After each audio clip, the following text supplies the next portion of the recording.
नाशिकच्या वणीमध्ये शेतकऱ्यांचा आक्रोश पाहायला मिळाला। ओला दुष्काळ जाहीर करा या मागणीसाठी शेतकऱ्यांनी नाशिक सापुतारा रस्ता रोखलाय।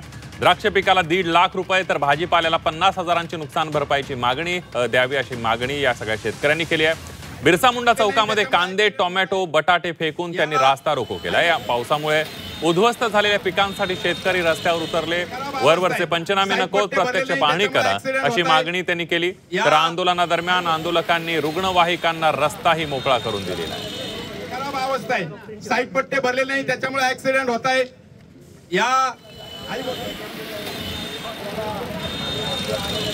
खराब अवस्था आहे, साईड पट्टे भरले नाही, त्याच्यामुळे ऍक्सिडेंट होत आहे।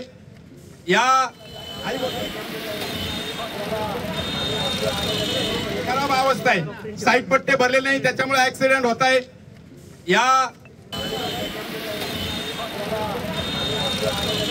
खराब अवस्था आहे, साईड पट्टे भरले नाही, त्याच्यामुळे ऍक्सिडेंट होत आहे।